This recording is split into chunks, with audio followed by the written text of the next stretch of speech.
बिस्मिल्लाहिर्रहमानिर्रहीम, अस्सलाम वालेकुम। शाम रमज़ान में खुश आमदीद। मैं सदफ अब्दुल जब्बार, मेरे साथ हैं साइम खान। कैसे हैं आप लोग, क्या हाल चाल है? रमज़ान मुबारक का महीना बड़ा अच्छा जा रहा है अल्हम्दुलिल्लाह, इन द सेंस कि मौसम जो है बड़ा प्लेजेंट है और रोज़े के आवर्स भी हम देख रहे हैं कि इतने ज़्यादा नहीं है टू बी ऑनेस्ट। लेकिन कराची में अब जो है ना गहमा गहमी हमें इस तरह और शहरों में भी यकीनन होगी और मार्केट्स में बाज़ारों में रश बढ़ा है। लेकिन साथ साथ एक जो यहाँ पर मसला हो जाता है वो जी जो गदागर एकदम से आ जाते हैं, पता नहीं कहाँ से आ जाते हैं भाई, और उन्होंने अपने एरिया जो है सिलेक्ट किए हुए बिल्कुल एरिया सिलेक्ट किए होते हैं, जो सिग्नल्स हैं वो डेजिग्नेटेड होते हैं। अच्छा, कराची में तो रमज़ान शुरू होते ही गदागरों के खिलाफ मुहिम शुरू हो गई थी और आज आपको बताएं कि एक अमीर कबीर गदागर कानून की गिरफ्त में आया है। सदफ, गुलशन इकबाल पुलिस ने लखपति गदागर को धरा है, जिसके बैग से बरामद होने वाली रकम देखकर पुलिस की आंखें खुली की खुली रह गई। अब सोचें, नोटों से भरे हुए ये आप मनाजिर देखें, बैग्स, क्या 10 के नोट, क्या 50 के नोट, क्या 100 के, 5,000 रुपए तक के नोट शामिल थे इसके बैग्स के अंदर। अब आप ये देखें, ये नोट से भरा जो पूरा बैग है वो बरामद हुआ है। इससे क्या होता है, जो मुस्तहिक लोग हैं उन तक नहीं पहुंच पाते। आप जब ये काम करते हैं तो सफ़ेद पोश लोग जो किसी के आगे हाथ नहीं फैलाते हैं वो महरूम रह जाते हैं, और जो एक जज्बा है किसी को देने का, लोग भी थोड़ा उससे बदजन हो जाते हैं जब इस तरह के मनासिर देखते हैं। इस गदागर का ताल्लुक आपको पता है कहाँ से था? बहावलपुर से। तो ये बहावलपुर से बाकायदा रमज़ान का महीना जो है वो उसका सीज़न लगाने के लिए कराची आए हुए थे। तो जनाब इस बारे में जान लेते नज़ीर शाह से। नज़ीर, बताइएगा ये क्या वाक़या है?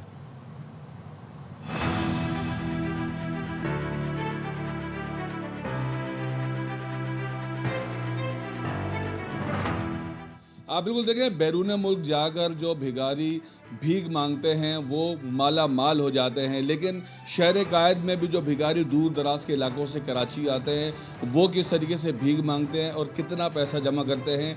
गुलशन इकबाल थाने के हाथों गिरफ्तार एक गदागर के पास से जो पैसा मिला है, सबसे पहले हम आपको दिखाएं। बैग में, शॉपर में और दीगर में ये पैसे मौजूद थे, जिन्हें 3 पुलिस एहलकारों की जानिब से गिना जा रहा है। इसके अंदर आप ये देख सकते हैं, ये पूरे बैग के अंदर ये पैसे मौजूद हैं।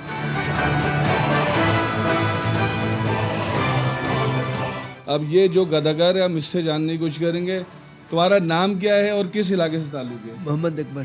कौन से इलाके से ताल्लुक है? भावलपुर की है। तो कराची कब आए थे? कराची में तो मेरे को काफी अर्से हो गए, 2 साल हो गए। मैं इससे पहले कुक का काम करता था। किस इलाके में मांगते हो? भीख कहाँ मांगते हो?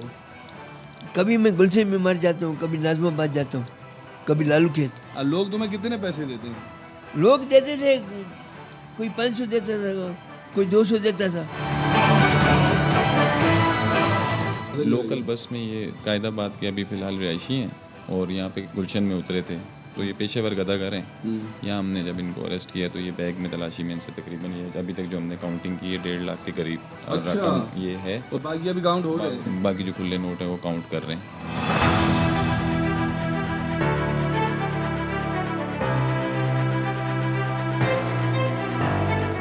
अभी 3 4 पुलिस एहलकार यहाँ पर गिन रहे हैं और पुलिस की जानिब से यही कहा जा रहा है कि गदागरी एक्ट के तहत इस पर मुकदमा दर्ज किया जाएगा। हुकूमत की जानिब से और कराची में भी पुलिस की जानिब से भी इसके ऊपर सख्ती से पाबंदी आयद की गई है। हत्ता के साउथ जोन में एंटी बैगरी यूनिट तक बनाया गया है, मगर ये आपको कराची की हर सड़क, हर गली में दिखाई देते हैं और मुख्तलिफ जो इवेंट्स आते हैं इस्लामिक, उन पर अल्लाह का नाम लेकर ये पैसे मांगते हैं। मगर आप देख सकते हैं क्या सूरत हाल है। जी, इंतहाई अफसोस की बात है और ज़ाहिर है इस महीने में लोग सदक़ात, ज़कात, बहुत सारी चीज़ें भी निकालते हैं, साथ में लोगों को देते भी हैं। हम देखते हैं अक्सर मांगने की कोई आता है, लेकिन इससे क्या होता है, जो मुस्तहिक लोग होते हैं वो मांगने नहीं आते, वो सफ़ेद पोश होते हैं, उनका हक मारा जाता है। और आप जब इस तरह के मनाजिर देखते हैं तो फिर आपकी कहते हैं ना, ये जो एक जज्बा है, आप इससे भी ज़रा बदजन हो जाते हैं और फिर आप कहते हैं इनका तो काम ही मांगना है और फिर आप आगे बढ़ जाते हैं। तो ये इस पे कहते हैं ना कानून गिरफ्त में आया है। अब आप ये देखें कहाँ से है, कहाँ से ताल्लुक़ है इनका, यहाँ पर आए क्योंकि इकोनॉमी जनरेट हो गई है, गदागरी की भी एक इकोनॉमी जनरेट हो गई। बात ये कि अभी आज 8वां रोज़ा है, 8वां रोज़ा है तो अभी तक इतनी रेवेन्यू जनरेट किया हुआ है। सोचे पूरे रमज़ान के पूरे महीने में इसने क्या करना था। मूविंग फॉरवर्ड जनाब, ईद की शॉपिंग जहाँ पर शहरी नहीं कर पा रहे क्योंकि महंगाई इतनी है और शहरी परेशान है कि ईद की शॉपिंग कैसे होगी, वहाँ पर पंजाब हुकूमत quite frankly and quite conveniently Eid की शॉपिंग करती हुई हमें नज़र आ रही है और अरबों में करती नज़र आ रही है। पंजाब में 10 अरब रुपए से ज़्यादा के 11 अरब का टू बी एग्जैक्ट जहाज़ की अभी धूल बैठी नहीं थी कि हुकूमत ने वुज़रा ब्यूरोक्रेट्स के लिए 1 अरब 14 करोड़ रुपए की लग्जरी गाड़ियां खरीदने का फैसला कर लिया है। रवां साल 108 नई गाड़ियां खरीदी जाएंगी। ट्रांसपोर्ट विंग ने गाड़ियों की खरीदारी के लिए सिफारिशात हुकूमत को पेश कर दी हैं और काबीना के लिए 30 करोड़ रुपए से 28 नई गाड़ियां खरीदने की तजवीज़ है, जबकि मरियम औरंगजेब और अज़मा बुखारी के लिए 4 करोड़ रुपए के 2 बुलेट प्रूफ डाले खरीदने की तजवीज़ भी दी गई है। काबीना के लिए जो गाड़ियां खरीदी जाएंगी उनमें एक लैंड क्रूज़र, 2 हेवल 1.5 और 5 ग्रैंड अल्टस है और 10 टोयोटा अल्टस हैं और 10 टोयोटा यारिस भी शामिल हैं। सो वीआईपीज़ की सिक्योरिटी के लिए 27 करोड़ रुपए मालियत की 25 गाड़ियां खरीदने की सिफारिशात मंजूर हो गई। नॉट टू फॉरगेट कुछ अरसे पहले ही 2025 की बात कर लें कि किस तरीके से तमाम एक जो सियासतदान है जो असेंबली के अंदर मौजूद है, उन्होंने बैठकर जो अरकान पार्लियामेंट है अपनी तनख्वाहों के बिल किस तरीके से पास किए थे और वो कितनी अपनी जो इनकी सैलरी है वो कहाँ से कहाँ कितने परसेंट पहुँचा दी थी। लेकिन आप गरीब का कोई पुरसान हाल नहीं है, टैक्स भी ज़्यादा पे कर रहा है, यहाँ पर टैक्स पेयर हैं, लेकिन उनको उस टैक्स के ज़रिए जो है वो सहूलियात मिलती नहीं है। महंगाई का बोझ पहले ही है, ऊपर से अभी हमने सुना कि वीवीआईपी अब उम्रा और हज भी कराए जाएंगे। तो बात कर लेते हैं कि एक तरफ तो आवाम को बताया जाता है कि आप लोगों ने जी किफ़ायत शुआरी की तरफ जाना है, दूसरी तरफ हम देख रहे हैं कि जहाज़ और जहाज़ के बाद अभी लग्जरी गाड़ियाँ, तो क्या इंतहाई ज़रूरत है, क्या वाक़तन ज़रूरत है इनको ख़रीदना। बात कर लेते हैं मोहम्मद ज़ुबैर साहब, साबिक़ गवर्नर सिंध, सीनियर सियासतदान हमारे साथ मौजूद हैं।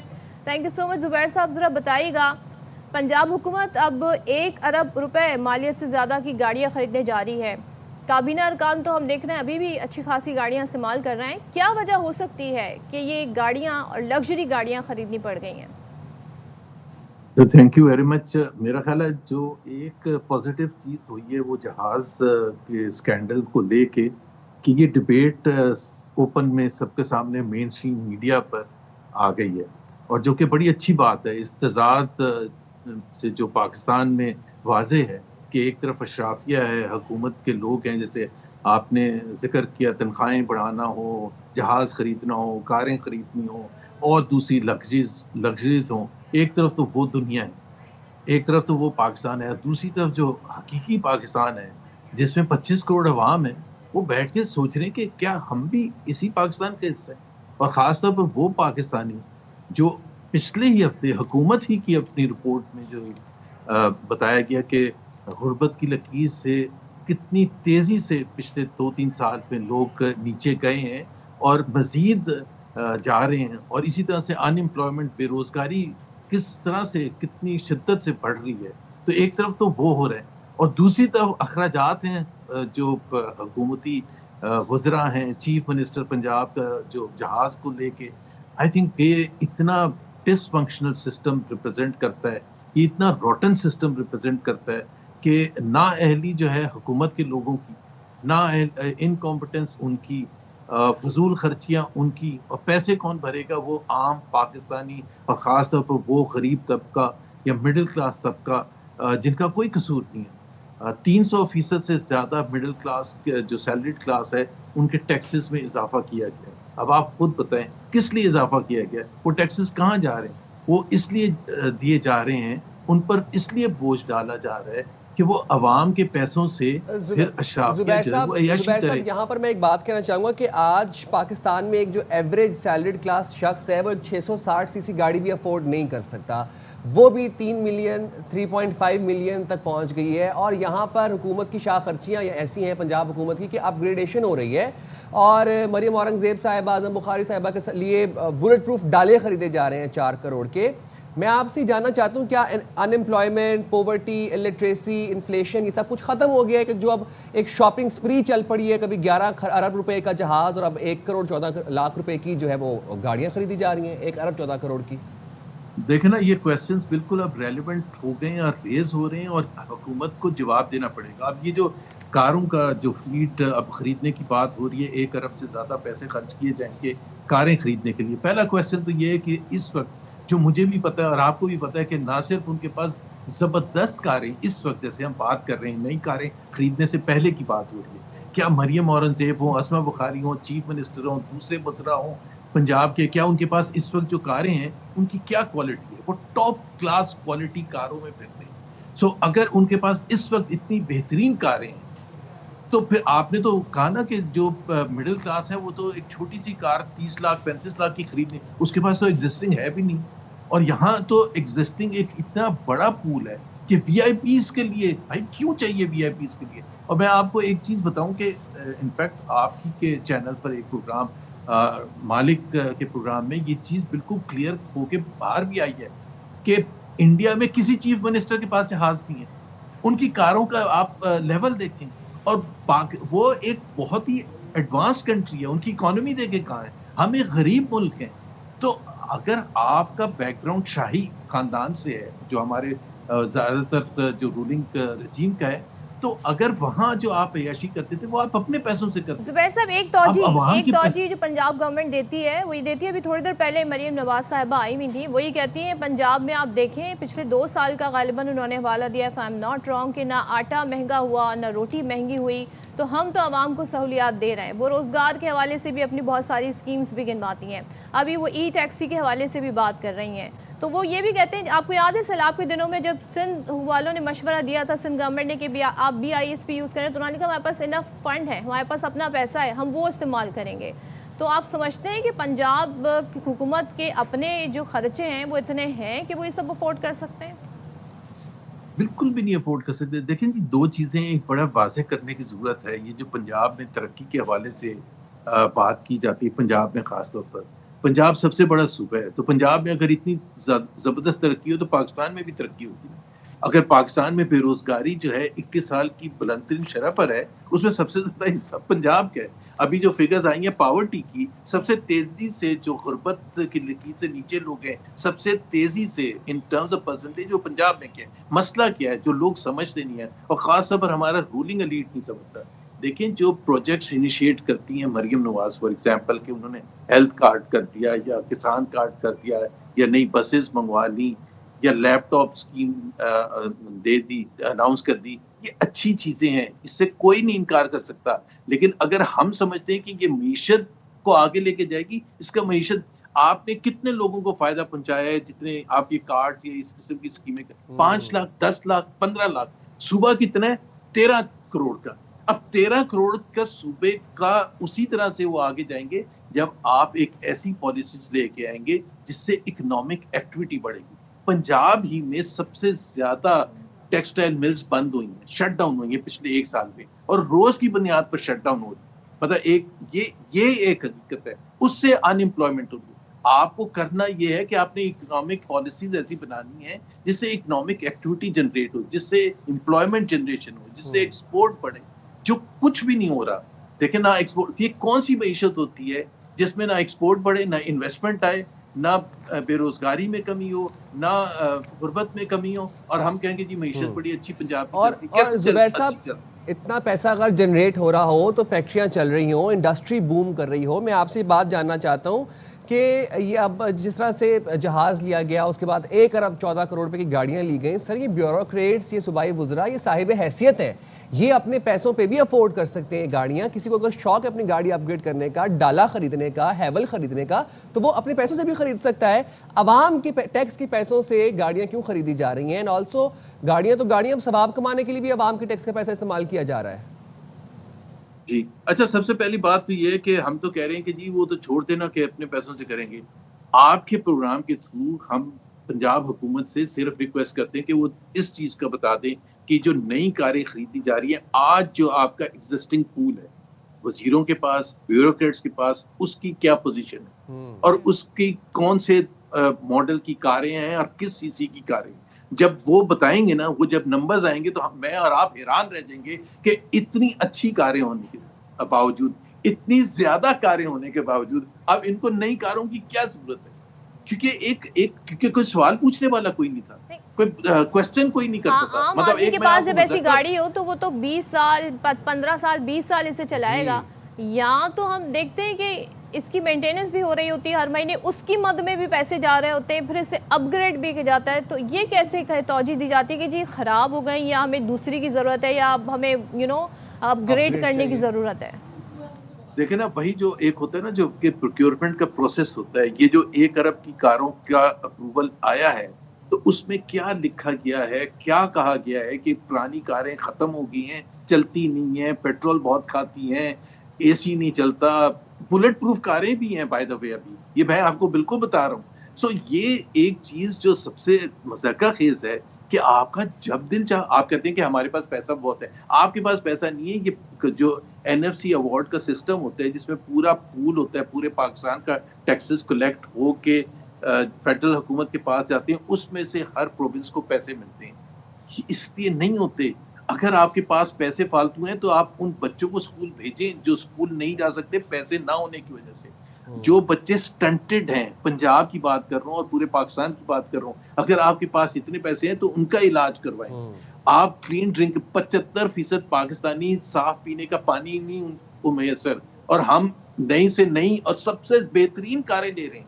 भाई आप एक गरीब मुल्क है एंड योर जो रूलिंग क्लास है मस्ट रिप्रेजेंट दैट। उनकी जो रहन सहन है, जिस तरह से उनका उठना बैठना है, आना जाना है, वो वैसे ही रिफ्लेक्ट करना चाहिए जैसे जगह जगह मुल्क की जाके टोटल लेवल है। पैसे के लिए कह रहे होते हैं, हमें कर्ज मांगने होते हैं, IMF के लोन हैं जिसकी हमें किस्तें भी अदा करनी है। तो अभी तो हमें ये भी नहीं पता कि हम दोबारा से IMF के पास जाएंगे। ऐसे में ये बड़े बड़े आयरॉनिक, बड़े तजाद हमें नज़र आता है इन मनाजिर को देख के। ऑप्टिक्स जो हैं वो देखे हमें ना, बड़े डिस्टर्ब करते हैं। बिल्कुल आपने सही कहा। देखें, इस वक्त जो पाकिस्तान का कर्जा है, टोटल कर्जा है, वो 80 ट्रिलियन रुपए है। 80 ट्रिलियन रुपए। आज से 4 साल पहले मिसाल के तौर पर वो तकरीबन 40 ट्रिलियन था। तो डबल हो गया, 40 ट्रिलियन के आपने कर्जे। और जब एक मुल्क एक दूसरे को मुबारकबाद दे, अभी IMF का मिशन आके उनके साथ बातचीत शुरू होगी, अब IMF की नई किस्त जब मिलेगी तो ऊपर से लेके नीचे तक एक दूसरे को सब ऐसे मुबारकबाद देंगे जैसे हमने बहुत बड़ा कारनामा। क्या हम अपने घर में ये करते हैं? क्या हम अपने जो बेसिक लेवल पर जिंदगी गुजारते हैं, हम क्या कर्जों पर रह के खुश होते हैं और मुबारकबाद देते हैं? नहीं, हम अपनी प्रोडक्टिविटी बढ़ाते हैं। देखिए, पाकिस्तान में हर चीज, जिस तरह मैंने कर्जों का बताया, और इसी दौरान कि पिछले कुछ अरसे में जो चीज नहीं बढ़ी है, वज़रा की तनख्वाहें बढ़ी हैं, असेंबली के मेंबर्स की तनख्वाहें बढ़ी, 200% 300% बढ़ी हैं, chairman Senate, speaker National Assembly, वजीरों की तनख्वाहें कहाँ से कहाँ 2-2, 3-3, 4-4% बढ़ी हैं। जो नहीं बढ़ी हैं वो आम लोगों की वेजेस नहीं बढ़ी है, वो कम हुई हैं। एग्जैक्टली। और जो नहीं बढ़ी है वो आम लोगों की सैलरीज है जो नहीं बढ़ी हैं। मतलब ये इतना जुल्म है कि आप हुक्मरानी ऊपर बैठ के कर रहे हो और नीचे लोगों को आप इतने बुरे तरीके से मार रहे हो, और फिर ये मतलब जुबैर साहब, जो गाड़ियों के नाम सामने आए, आए हैं, आप ये समझे कि एक आम जो शख्स है, एक तनख्वाह पेशा जो शख्स है, उसको पूरी ज़िंदगी लग जाए हैवल ख़रीदने में, या पूरी ज़िंदगी लग जाए वो डाला ख़रीदने में, और यहाँ पर वो इस तरह से मतलब ख़रीदी जा रही है जिस तरह वो एक मतलब पीस ऑफ केक है और पेस्ट्रीज बाय की जा रही हैं। सबसे बड़ी बात ये है ना कि पहले तो ये बताए ना कि जरूरत। देखे ना, कभी भी होता है, इवन आप घर में भी अगर एक कार लेते हैं, बड़ी ज़बरदस्त कार में फिर गए, तो आप ये सवाल तो पूछेंगे ना, आपके घर वाले भी पूछेंगे कि क्या जरूरत क्या अभी चेंज करने की। ये तो बेसिक सवाल है ना, क्योंकि आपका अपना पैसा होता है ना, आपके घर वालों का अपना पैसा होता है। आप पूछते हैं, ये पैसा हमारा है, ये पैसा पाकिस्तान की कौम का है, पंजाब के लोगों का है, और आप खरीद रहे हैं, नई से नई कारें खरीद रहे हैं। अभी हमें ये बता दें कि इस वक्त मरियम औरंगजेब या अज़मा बुखारी कौन सी कारों में फिरते हैं, उनके पास कितनी कारें, ये भी बता दें। कितना उनमें पेट्रोल अलाउ है, ये भी बता दें। कितने उनकी मेंटेनेंस कॉस्ट है, वो भी बता दें। कितने ड्राइवर्स हैं उनके साथ, कितना पूल चाहिए मेंटेन करने के लिए। अगर एक वजीर के पीछे इतने लोग लगे होंगे, आप खुद बताएं कि ये मुल्क क्या अफोर्ड कर सकता है? क्या चाइना में ऐसे होता है? क्या इंडिया में ऐसे होता है? क्या दूसरे महजब सोसाइटीज में ऐसे होता है? हम रहते, हमारे लीडरशिप ने ये समझ लिया है कि यही एक तरीका है जिस तरह से हम रहते हैं, और Thank इसी you. वजह से तो फिर पाक Right. कोई बिल्कुल. छोड़ना नहीं चाहता। बिल्कुल, thank you so much Mohammad Zubair साहब, इस हवाले से गुफ्तगू कर रहे थे। और जी सिचुएशन ये है, अब ज़ाहिर है इस हवाले से सवाल तो पूछे जाएंगे।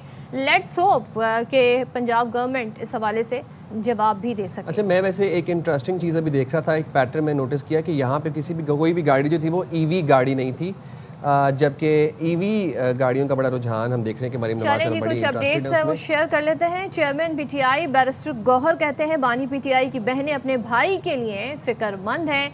हमारे अरकान असम्बली भी कुर्बानियाँ दे चुके, उन्हें ओहदों, गाड़ियों और मुकदमात ख़त्म कराने की पेशकश हुई। बानी से फैमिली की मोहब्बत अपनी जगह, मगर हमारी मोहब्बत भी क्लास की है। अलीमा खान जानना चाहती हैं कॉन्फ्रेंस कॉल पर दूसरा शख्स कौन था। हमने उन्हें बताया दूसरा शख्स सुहेल आफरीदी थे।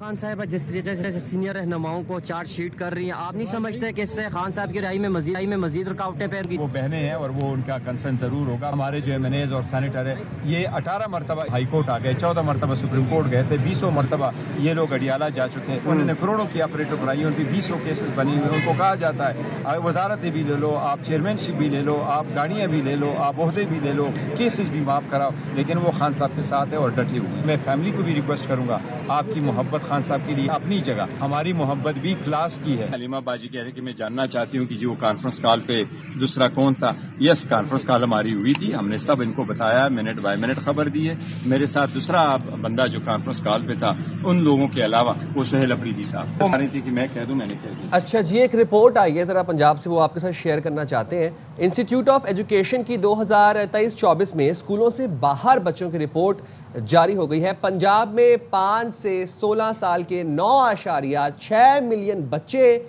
स्कूलों से बाहर हैं। रिपोर्ट ये बताती है कि पंजाब में 4.83 मिलियन बच्चियां और 4.77 मिलियन बच्चे तालीम से महरूम हैं। रिपोर्ट ये बताती है कि सिंध में 7.82 मिलियन बच्चे स्कूल से बाहर हैं।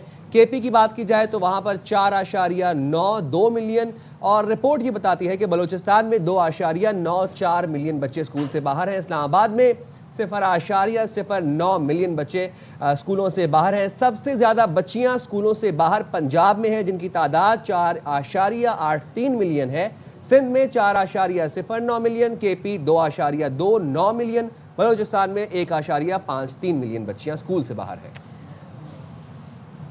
तो जनाब इसी के साथ लेते हैं ब्रेक, और ब्रेक के बाद वापस आते हैं।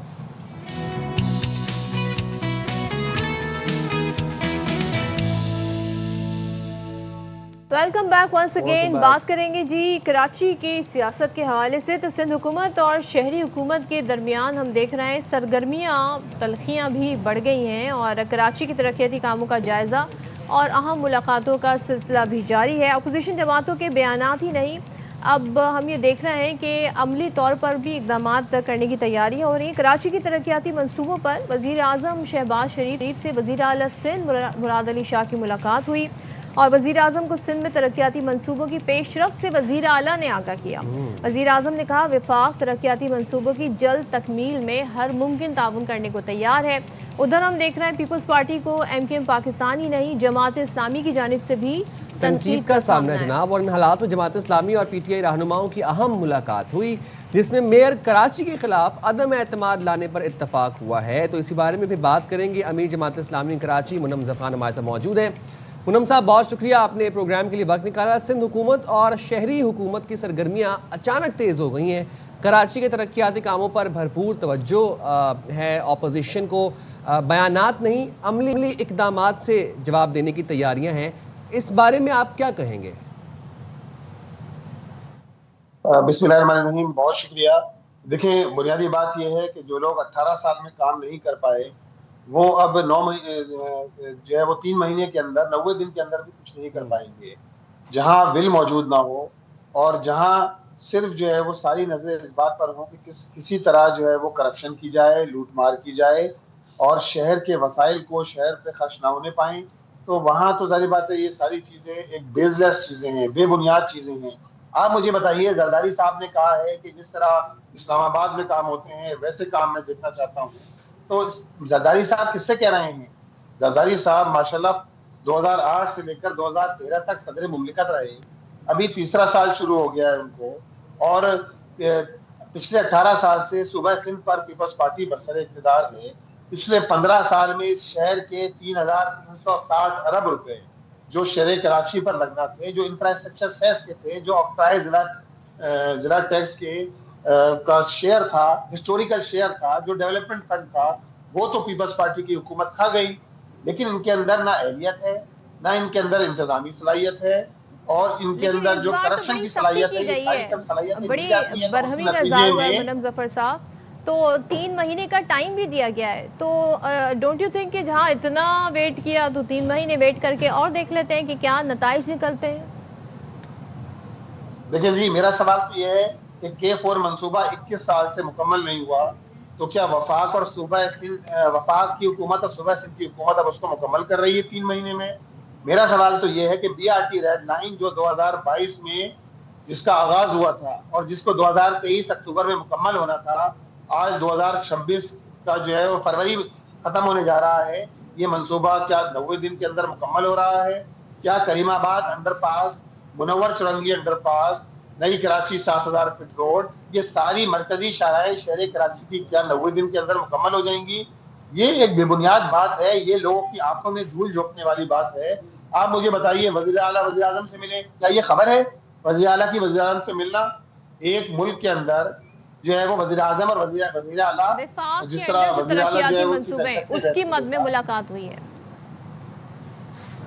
देखिए, मैं तो ये बात कर रहा हूँ कि तरक्याती मंसूबा के हवाले से मुलाकात हो या फिर वैसे ही मुलाकात हो, एक सूबे का चीफ एग्जीक्यूटिव कौन होता है? वज़ीर आला होता है। मुल्क का चीफ एग्जीक्यूटिव कौन है? वज़ीर आज़म है। इनकी मुलाकात की भी कोई खबर है क्या? ये तो आपस में इत्तेहादी हैं, ये तो वफाकी हुकूमत का भी पार्ट एंड पार्सल ही है सारे लोग, और ये PDM 1 में भी थे, PDM 2 में भी थे, आज भी ये शरीक हैं, इक़्तिदार के अंदर शरीक हैं ये लोग। अब आप ये कह रहे हैं कि 3 महीने का वेट आप लोग नहीं करेंगे। मैं आपसे जानना चाहता हूँ कि मेयर कराची के खिलाफ जो तहरीक अदम एतमाद लाने का आप लोगों का प्लान है, उसके क्या इम्कानात हैं? क्या PTI ने ताउन की यकीन दहानी कराई है? कितने पुरुमीद हैं आप उस अदम एतमाद के हवाले से? देखिए जी, इसके इम्कानात तो रोशन हैं। जो पीपल्स पार्टी के खिलाफ वोट ऑफ नो कॉन्फिडेंस है, इसके हवाले से हमारी मुलाकातें जारी हैं। हमने मुस्लिम लीग नून से मुलाकात की है, हमने JUI से मुलाकात की है, और अगले मरहले पर हमने परसों PTI की लीडरशिप से मुलाकात की थी। उन्होंने हमसे टाइम मांगा है मुशावरत के लिए, तो इंशाल्लाह ताला जैसे ही उनकी मुशावरत मुकम्मल होगी वो हमें बताएंगे, और इंशाल्लाह ताला इम्कानात रोशन है कि इस हुकूमत से जान छुड़ाई जाए, खास तौर पे काबिज मेयर से जान छुड़ाई जाए। काबिज मेयर मुर्सा वहाब साहब पिछले 27 महीने से जायद हो गया, वो इस वक्त मेयरशिप पे बराजमान है, और उससे पहले 16 महीने एडमिनिस्ट्रेटर भी रह चुके हैं। तो ये तो उनकी कारकर्दगी है कि 16 महीने आप पहले एडमिनिस्ट्रेटर रह चुके, और मजीद जो है वो आप देखें पिछले तकरीबन 2.5 साल से ज्यादा हो गया आप जो इस वक्त मेयरशिप पे काबिज हैं, लेकिन अमलन शहर कराची के अंदर कोई मंसूबा मुकम्मल होने का नाम नहीं ले रहा, ना पानी का मंसूबा, ना सड़कों के मंसूबे, और इसी तरह सूबाई हुकूमत की कारकर्दगी ये है कि आप देखें ना कराची के अंदर तनकीद करना तो आसान काम है ना मुनव्वर जफर साहब। आपकी जमात के पास भी 9 टाउन है, वहाँ की कारकर्दगी कोई देख लेते हैं, या फिर हम ये कहें कि आपके पास क्या मंसूबा है, क्या लाहे अमल है? PTI से मुलाकात हो गई, MQM भी कराची के मसाइल पर बात कर रही होती है, तो आप सब जमातें क्या इकट्ठे इस हवाले से कोई प्रपोजल, कोई राब्ता करके बात नहीं कर सकते? देखिए जी, हमारे पास तो शहर की तामीर और तरक्की का मंसूबा नहीं। हमने शहर की तामीर और तरक्की के अंदर हमारा कंट्रीब्यूशन है। 2001 से लेकर 2005 तक हमने डिलीवर करके दिखाया। साबिक सिटी नाजिम नेमतुल्लाह खान साहब के काम में जमीन पर काम होता नजर आया। कराची शहर में 32 कॉलेजेस बने, हमने शहर को मॉडल पार्क का तोहफा दिया, हमने शहर को K3 मंसूबा दिया पानी का, 100 मिलियन गैलन डेली पानी का मंसूबा। ये सब लोग तो मिलकर ये काम भी नहीं कर सके कि K4 मंसूबा बना सकते। हमने उस वक्त ये मंसूबा दिया, हमने Karachi institute of heart disease दिया, हमने चेस्ट पेन डिजीज के जो सेंटर्स दिए शहर को। तो ये सारे काम हमने अमलन करके दिखाए हैं, और इस वक्त भी अल्हम्दुलिल्लाह हमारे 9 टाउन्स के अंदर जो है वो तामीर सर और वो इतना काम आपने बता दिए। एक जरा मैं भी आपको बता दूं, पीछे नाज़माबाद 3 है, टाउन चेयरमैन जो है वो जमात इस्लामी के, पिछले 4 महीने से 4 सड़कों के ऊपर ब्लॉक लगा है। अब्बासी शहीद के सामने इतने बड़े बड़े गड्ढे पड़े हुए हैं सर, कोई स्ट्रीट लाइट्स नहीं है, तो जरा वहां भी चक्कर लगा लें फिर एक। नहीं, चक्कर तो हमारी जगह लगाते हैं, और हमने देखें मैं तो कोई दावा नहीं कर रहा, अल्हम्दुलिल्लाह हम काम करके दिखा रहे हैं। और खास तौर पे आप देखें, आपने नाज़माबाद की बात की 3 नंबर की, आप देखें ईदगाह ग्राउंड से लेकर गोल मार्केट तक सड़क बनी है ना, हाँ, इसी वो तरह जो 4 पीछे 4 उसके महीने छोटा लगे मैदान सर है, उसको, सड़क बनी है। वही सड़क बनी है सर, अंदर नहीं, तो देखिए गलियों जब- के अंदर कोई ब्लॉक्स नहीं लगे वहां पर, आज भी इतना पानी खड़ा होता है। पायलट स्कूल के सामने वाली जो सड़क है सर, इतने बड़े बड़े गड्ढे हैं कि वहां पर कोई बाइक गाड़ी क्या पैदल को जाने का सोच नहीं सकता। तो देखें एक बात पेश नजर रहना चाहिए है, ये एक मसला है इस वक्त शहर का। इसी मुतालबे को तो लेकर हम खड़े हुए थे कि भाई शहर को मेगा सिटी डिस्ट्रिक्ट गवर्नमेंट चाहिए है शहर को। वजह क्या है कि आप देखें ना, आप कह रहे हैं गड्ढे पड़े हुए हैं और पानी उसके अंदर भरा हुआ है। अब सीवरेज का महकमा इस वक्त पीपल्स पार्टी के पास है, पानी का महकमा उनकी, वाटर एंड सीवरेज कॉर्पोरेशन उनके ये पास तो है, फिर Sindh solid waste management board Peoples Party के ने उस पर कब्जा किया हुआ है। तो आप ना टाउन को पानी देने के, पानी वाटर एंड सीवरेज का महकमा देने के लिए तैयार हैं, कोई कोऑर्डिनेशन के लिए तैयार नहीं है, ना आप कचरे का महकमा देने के लिए लेट्स सी क्या तैयार होता नहीं है है। वनम तो ज़फ़र। इसी की बात को हम बस कर यही रहे हैं। चाहते हैं कि कराची के हालात बेहतर हो जाए और ये Let's hope। तनकीद बराए तनकीद का सिलसिला जी, खत्म जी, हो जाए। बिल्कुल। बहुत बिल्कुल, शुक्रिया। थैंक यू सो मच वनम खान साहब हमारे साथ थे, सारी सूरत हाल पर बात कर रहे थे। और जनाब इस वक्त एक अपडेट है, घुटकी से जहरीली ज़राई दवा की बोतल में पानी डालकर पीने से 5 बच्चे जाँ बहक हो गए हैं। जाँ बहक होने वालों में 3 सगे भाई भी शामिल हैं और पुलिस मजीद ये बता रही है कि जाँ बहक बच्चों की उम्र 4 से 11 साल के दरमियान है। अफसोसनाक की खबर आ रही है, जहरीली ज़रई दवा की बोतल में पानी डालकर पीने से 5 बच्चे जाँ बहक हो गए हैं और 3 इसमें सगे भाई भी शामिल हैं। जाँ बहक बच्चों की उम्र 4 से 11 साल बताई जा रही है। हम जाएंगे छोटी सी ब्रेक पे, हाजिर होंगे ब्रेक के बाद। स्टे देयर विद अस।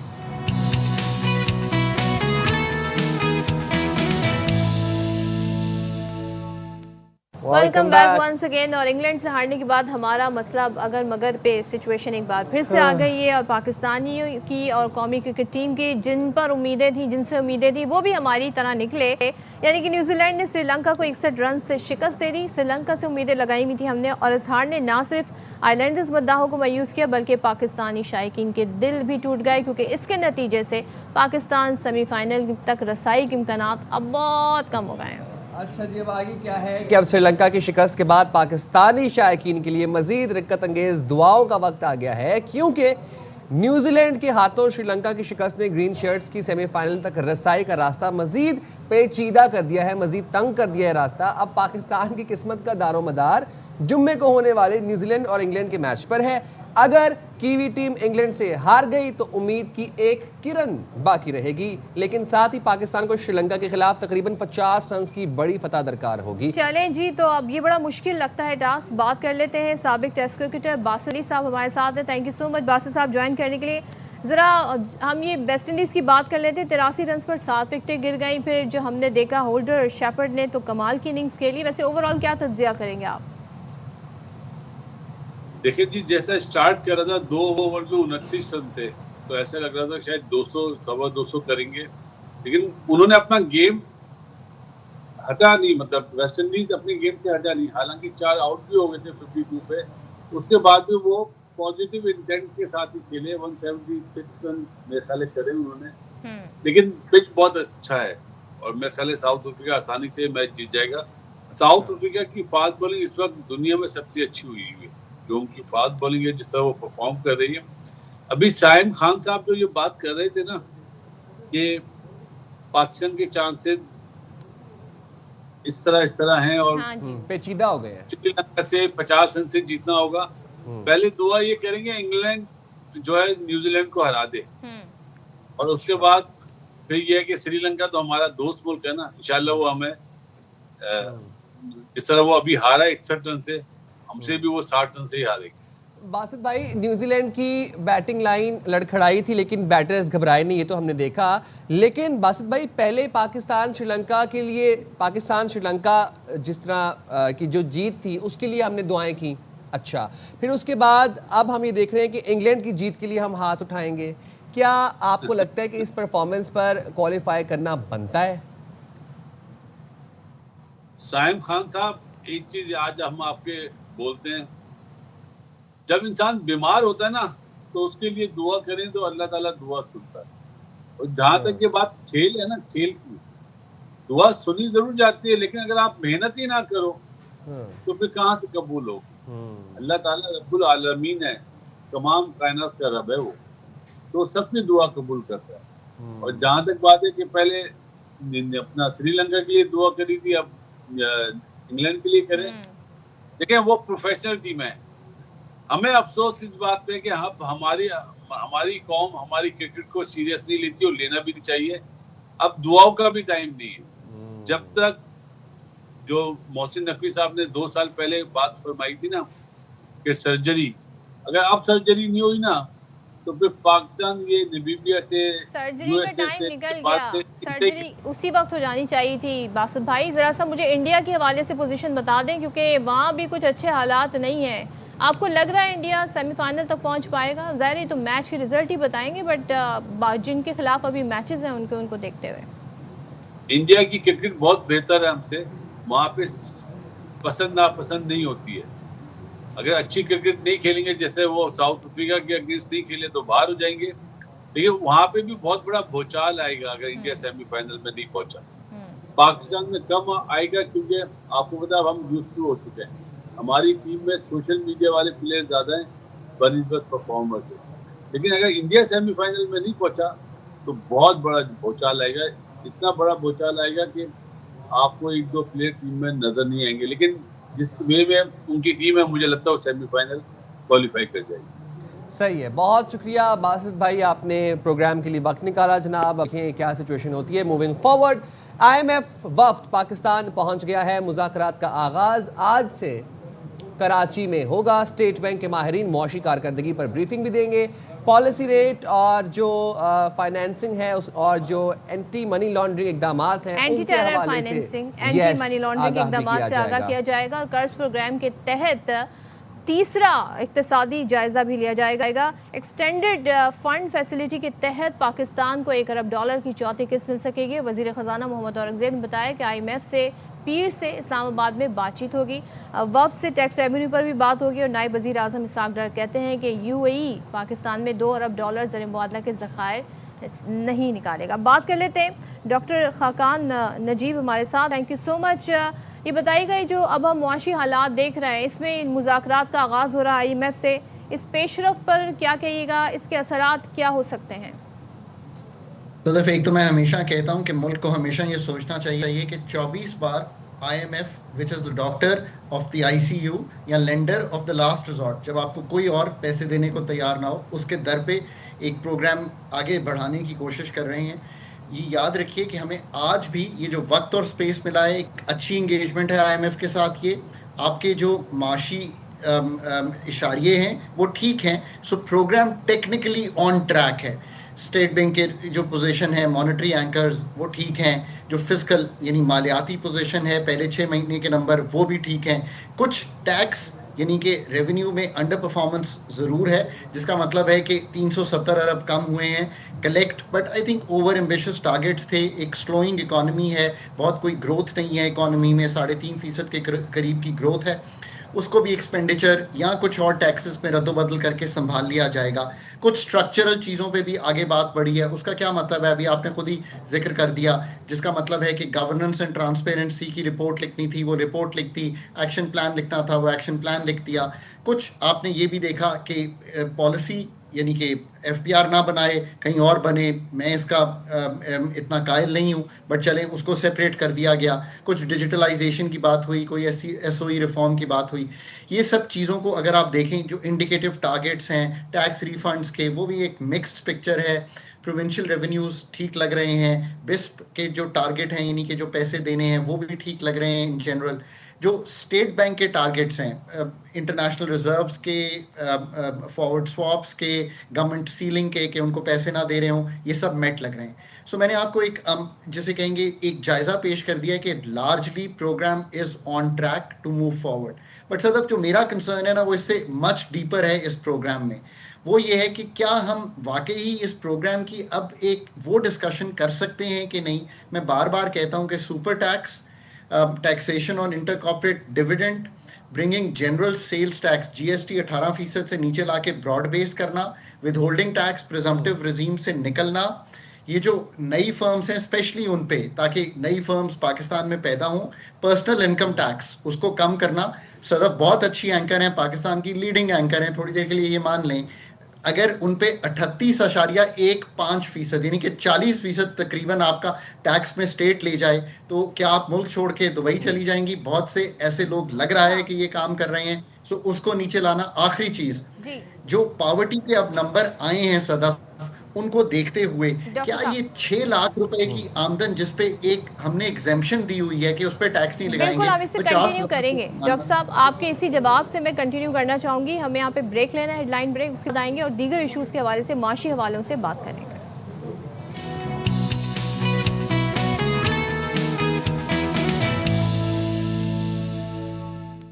बात कर रहे थे डॉक्टर खाकान नजीब के साथ IMF के हवाले से, और जनाब जो इक़्तिसादी जायज़ा है उसके हवाले से, इनकम के हवाले से बात की थी। डॉक्टर खाकान नजीब साहब, आप कंटिन्यू कीजिएगा, आप क्या कह रहे थे, साथ ही मैं सवाल भी पुट कर देता हूँ। दूसरा सवाल ये आपसे कि IMF अहदाफ को लेकर पाकिस्तान की पोजीशन आपको क्या लगता है, कितनी मुस्तहकम है? क्या बजट से पहले स्टाफ लेवल मुआहिदा या फिर वो जो 1.2 अरब डॉलर मिलने हैं, वो उसके कभी इम्कानात मौजूद हैं?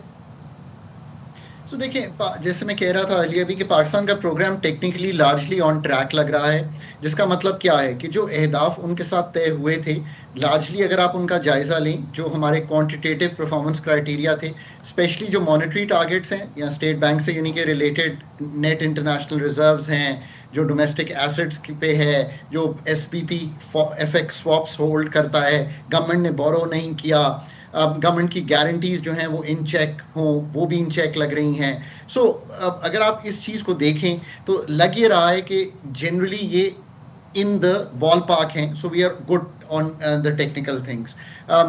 FPR की जो नेट कमाई थी वो 370 अरब के करीब शायद कम है। So there is a significant shortfall, but in the overall perspective इसको भी हैंडल किया जा सकता है। रिटेलर की ब्रॉडनिंग जो है एक मिक्स्ड सी पिक्चर है, उस पर बातचीत होती रहेगी। टैक्स रिफंड के जो एरियर्स हैं उसकी सीलिंग शायद ब्रीच होती रहे, स्लिपेज हो, पर उसकी एक जस्टिफिकेशन बन जाती है। प्रोविंशियल जो लेवीज हैं, जो टैक्सेस हैं, I think they are looking all right. जो सोशल स्पेंडिंग है, आई होप जो बिस्प के अहदाफ तय हुए हैं वो दिए हों। पावर सेक्टर एरियर्स, पाकिस्तान का प्रोग्राम जरा साइम बड़ा एक स्पेशल प्रोग्राम है, बिकॉज इसमें जो पावर सेक्टर एरियर्स हैं उनको एक जगह पर रखना, यानी कि सर्कुलर डेट इससे ना बढ़े, उसके लिए 400 अरब इनएफिशिएंसीज के लिए सिस्टम लॉसेस, कम कलेक्शन को रखा गया है बजट करके। मैं हमेशा इसके खिलाफ रहा हूं कि इसको फिस्कलाइज या सोशलाइज, यानी कि आप दोनों के टैक्स के पैसों से नहीं पे करना चाहिए, but that's what the programme. So overall अगर आप देखेंगे, मॉनेटरी डिसिप्लिन इंटैक्ट है, FX रिजर्व्स का बिल्डअप है, इन्फ्लेशन स्लो है, सेंट्रल बैंक कोई फाइनेंसिंग नहीं कर रहा सरकार की। गवर्नेंस के जो अहदाफ थे, जैसे अभी सदफ कह रही थी, वो जो रिपोर्ट है गवर्नेंस एंड करप्शन की वो लिख दी गई, उस पर एक एक्शन प्लान बना दिया गया। एसेट डिक्लेरेशन पे आगे बात हुई, पर what I am more concerned is not all this. I think technically we are okay. Programme के शायद आपने पूछा कि ये वाली जो किस्त है इस पे आगे बढ़ पाएंगे, आई थिंक बढ़ पाएंगे, that's not the problem. My problem is a bit deeper here. I think what is more important to have a discussion कि ये प्रोग्राम में जो नई चीजें सामने आई हैं कि पाकिस्तान के पहले 6-7 माह का डेटा हमें एक्सपोर्ट्स में, गुड्स में गिरावट दिखा रहा है। अच्छा डॉक्टर साहब, आप यही सही कह रहे हैं, लेकिन ज़रा हमें थोड़ा सा एक कंसर्न ये भी है, क्योंकि अक्सर व बेशतर ज़ाहिर तेल की कीमतें और दीगर इश्यूज़ हैं वो डिपेंडेंट होते हैं खत्ते के हालात पर, ओवरऑल ग्लोबली क्या हालात चल रहे हैं। एक ख़तरा मंडला रहा है कि अमेरिका किसी भी वक्त ईरान पर हमला कर सकता है। पाकिस्तान ज़ाहिर इस खत्ते का एक बड़ा अहम मुल्क है, क्या असरात पड़ सकते हैं ओवरऑल मईशत पर? So I think that's a important question because ये खित्ते का मुल्क है और ये नहीं है कि हम कहीं दूर हैं, हम बॉर्डर रखते हैं उनके साथ। So I think जो हमारे पे एक्सपोजर है वो इकोनॉमिक ज़्यादा है रादर देन मिलिट्री। एक तो बात हम नेट एनर्जी इंपोर्टर हैं, तो अगर तेल की कीमत जैसे $70 के करीब चली गई है, अगर ये बढ़ती है, पिछले 15 दिन पहले भी बढ़ानी पड़ी तो दोबारा बढ़ानी पड़ेगी। इससे जो इन्फ्लेशन है, यानी कि जो अफरात ज़र है, रमज़ान की वजह से भी प्रेशर है डिमांड का। अगर ऑयल प्राइसेस भी और बढ़ती हैं तो आपका जो CPI यानी कि कंज्यूमर प्राइस इंडेक्स है वो बढ़ सकता है। और एक और इम्पॉर्टेंट इसका जो इम्पैक्ट है कि अगर हम चाहते हैं कि जो हमारी मार्कअप 10.5% पे आया है 22% से, वो शायद सिंगल डिजिट में ना आ सके। फिर अगर आपका जो बैरूनी यानी कि करंट अकाउंट है वो क्यों इम्पैक्ट होता है, तेल की कीमत बढ़ती है, तेल महंगा आप पाकिस्तान में मंगाते हैं। सो एनर्जी कॉस्ट्स ओवरऑल बढ़ जाती हैं, और जो ऑन गोइंग मैक्रो स्टेबलाइजेशन है उस पर भी एक जिसे कहते हैं ना फर्क पड़ता है। आपने पाकिस्तान की स्टॉक मार्केट की एक बड़ी करेक्शन देखी है ना, 12-13% मार्केट गिर गई थी सदफ।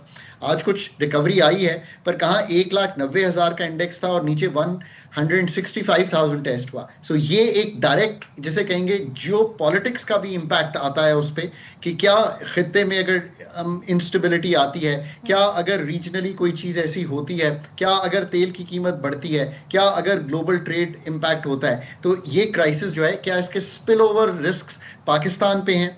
सो इसकी फिर जो जवाब है वो is the following: economic preparedness, यानी कि स्ट्रक्चरली मुल्क को जो इस वक्त डिपेंडेंट एनर्जी सोर्सेज हैं उससे निकालकर इंडिजिनस पे कैसे लेके जाना है, number 1। Number 2, overall macro stability को सीमेंट कैसे करना है, एनर्जी डाइवर्सिफिकेशन कैसे करनी है, और जो फाइनेंशियल बफर्स हैं वो इस तरह के होने चाहिए 3 से 3.25 माह का। यानी कि इस वक्त अगर 5-6 अरब डॉलर की इंपोर्ट है तो 18-19 अरब डॉलर के स्टेट बैंक के रिजर्व्स हों, ताकि कोई प्रेशर भी आए तो हम सह सकें। I think that's the overall scenario. मैं आखिर में द मोस्ट इंपॉर्टेंट पार्ट, जिस पे हम कभी सदर तफसील में बात कर लेंगे, IMF की किस्त लेना उतना इंपॉर्टेंट नहीं है जितना कि ये इंपॉर्टेंट है कि IMF से जो डॉक्यूमेंट सामने आता है क्या उसमें टैक्सेस कम होते हुए स्ट्रक्चरली जो गुर्बत बढ़ी है उसको डील करने के चीजें, जो इन्वेस्टमेंट टू GDP 13.8% पे है उसको बढ़ाने की चीजें, क्योंकि हमने स्टेबिलिटी तो पा ली है, बट जो ग्रोथ का फ्रेमवर्क है उसमें जाने का जो ट्रांजिशन है उसकी जो सारी थ्योरी है वो किसी ने जरूर लिखनी है, और that discussion has to happen with the IMF। बिल्कुल, इंशाल्लाह इस पे मजीद भी बात करेंगे। Thank you so much. Doctor Khaqan Najeeb हमारे साथ थे, माशी सूरत हवाले से बात कर रहे थे जनाब। तो ये मामलात हैं, अब आगे बढ़ते हैं। बिल्कुल जी, आगे बढ़ते हैं। हम ज़रा देख लेते हैं कि खित्ते में क्या चल रहा है। आपने ईरान की बात भी की, ईरान पे तो जंग के बादल मंडला ही रहे हैं। फ्रांस में क्यूबा के सफारत खाने ने आलमी बरादरी के दोहरे मयार पर तनकीद करते हुए सोशल मीडिया प्लेटफॉर्म एक्स पर एक वीडियो शेयर की। वीडियो में एक तरफ जापान के एक चिड़ियाघर में मौजूद पंच नामी नन्हे बंदर को दिखाया गया जो माँ से महरूम होने के बाद एक खिलौने से लिपटा हुआ है। इस मंजर ने दुनिया भर के सार्फिन को रुला दिया। वीडियो के दूसरे हिस्से में गाजा की कमसिन बच्ची को दिखाया गया है जो इसराइली बमबारी के नतीजे में अपना घर तबाह होने और अपने प्यारों को खोने के बाद मलबे के ढेर पर अपनी गुड़िया को सीने से लगाए खड़ी है। क्यूबा के सफारत खाने ने इस तकाबली वीडियो के जरिए कहा यह है कि मुंतखब हमदर्दी शर्मनाक है, मतलब सेलेक्टिव मोरालिटी शर्मनाक, सेलेक्टिव सिंपैथी। ये जो है कि जहाँ पर आपको लगे कि जी यहाँ पे तो हम हमदर्दी दिखा सकते हैं, और जहाँ पर ये एक बच्ची नहीं कई बच्ची, हज़ारों बच्चे बच्चियाँ अपने माँ बाप से महरूम, अपने बहन भाइयों से महरूम है, यतीम हो गए हैं, और उस पर हम देखते हैं आलमी आवाज़ जो है वो खामोश है, आलमी ज़मीर खामोश है, उस पर हम कोई इस तरीके का प्रोटेस्ट नहीं देखते हैं। और इसराइली बर्बरियत को कोई अगर ये समझे कि वो ख़त्म हो गई है, वो किसी ना किसी तरीके से जारी है। कहीं पर जी लोग लाइनों में अभी भी लगे हुए हैं खाने के लिए, कहीं पर फायरिंग करके बमबारी करके अभी भी उसी तरीके से वहाँ पर लोगों को शहीद किया जा रहा है। तो सवाल उठाया कि जानवर के लिए तो दुनिया में आंसू बहाए जाते हैं, मगर गज़ा के मुतासरा बच्चों के लिए वो शिद्दत, वो कर्ब, वो एहसास क्यों नज़र नहीं आता है। तो शोज़ के यहाँ पर सिलेक्टिव ही सारी चीज़ें होती हैं। दिल दहला देने वाली ये वीडियो थी, और हम देख रहे हैं कि पिछले कोई 3-4 हफ्तों पंच की वीडियो बड़ी वायरल हो रही है। Everybody is tweeting, everybody is talking about punch. एक छोटा सा बंदर है जिसको उसके कबीले ने, उसके माँ बाप ने अबैंडन कर दिया। बट देखिए वो इशू भी है, बट आई विश कि वो जो ट्रैक्शन मिला है वो ट्रैक्शन यहाँ भी मिलना चाहिए। अच्छा, जब आप बात कर रहे हैं इंटरनेशनल की, तो एक बड़ा एक हैपनिंग भी हो रही है, उस पर बात कर लेते हैं। भारतीय वज़ीर आज़म नरेंद्र मोदी की किस्मत में लिखी शर्मिंदगी और बेइज्जती कहीं भी उनका पीछा नहीं छोड़ रही है। ये पनौती जो है ना उनके साथ जुड़ गई है। इसराइल में भी मोदी साहब के साथ जो हुआ वो हम आपको बता देते हैं। इसराइली पार्लियामेंट में मोदी के खिताब के दौरान इजलास ने, अपोजिशन ने इजलास का बायकॉट कर दिया, और जो इसराइली अपोजिशन अरकान है वो मोदी के आते ही ऐवान से बाहर चले गए। सोचिए इसराइल में हो रहा है, ये इसराइल में हो रहा है, और भारतीय अपोजिशन ने भी मोदी के इसराइल के दौरे की मुखालफत कर दी है और कहा जी जो गज़ा में जारी मज़ालिम है इस दौरान मोदी दौरे पर गए, ये टाइमिंग क्या है, इस पर सवालात उठाए। अच्छा जी, ऑपोजिशन का ये भी कहना है कि गाजा और मकबूजा मगरबी किनारे में शहरी हलाकतें नज़रअंदाज कर दी गई हैं, जबकि भारत ने फ़लस्तीनियों को तनहा छोड़ दिया है। इस बारे में बात कर लेंगे। साबिक सेक्रेटरी खारजा और साबिक सफ़ीर जौहर सलीम साहब हमारे साथ मौजूद हैं। सर साहब, जंग का मैदान हो या सिफारती मैदान, पाकिस्तान ने हर महाज पर भारत को मात दी है। पाकिस्तान की पोजीशन अल्हम्दुलिल्लाह आज आलमी सतह पर काफ़ी मुस्तहकिम है। इस तनाजुर में जब मोदी का दौरा होता है इसराइल में और वहाँ पे काबीना जो है वो पार्लियामेंटेरियंस जो हैं वो मोदी की तकरीर का बायकॉट कर देती है, बैन कर देके वॉकआउट कर लेते हैं। इस दौरे को कैसे देखते हैं, कैसे एनालाइज करेंगे मोदी के इस दौरे को? जी बिल्कुल, ये 2017 के बाद मोदी का दूसरा दौरा है इजराइल का, और ये पहले प्राइम मिनिस्टर थे इंडिया से जो कि वहाँ पे इजराइल में जिसने दौरा किया था। इससे पहले देखें, हालांकि यही इंडिया था जो हमेशा इजराइल के खिलाफ बयान देता था, बड़े जो अरब मुल्कों की सपोर्ट करता था, और फिर एकदम इन्होंने यू टर्न लिया और फिर इजराइल से जा मिले। अभी तो इनके देखें आपस में ताल्लुकात ऐसे हैं कि ये इंडिया जो है सेकंड लार्जेस्ट ट्रेडिंग पार्टनर है इजराइल का एशिया में। कुछ $6.5 बिलियन की इनकी, $6.5 अरब की इनकी ट्रेड है आपस में। और फिर जो अगर आर्म्स डील्स की बात करें तो उसमें भी बहुत ज़्यादा इनमें जो है ना आपस में बहुत सालों से बहुत ही ज़्यादा ताउन है। इंडिया बहुत ज़्यादा असला वहाँ से ख़रीदता है, और इसराइल की क्योंकि काफ़ी सोफिस्टिकेटेड टेक्नोलॉजी है सर्टन वेपन सिस्टम्स में, तो वो भी इंडिया उनसे लेता है। उसके अलावा भी फिर इनकी आपस में इंटेलिजेंस जो कॉपरेशन है वो बहुत ज़्यादा है। फिर ये देखें जो इलीगली ऑक्यूपाइड जम्मू कश्मीर में इंडिया ने जो स्ट्रेटजी पिछले सालों में अपनाई है, उसमें भी बहुत से एनालिस्ट ये कह रहे थे कि वो इजरायली कंसल्टेशन से एक पूरी उन्होंने स्ट्रेटजी बनाई थी।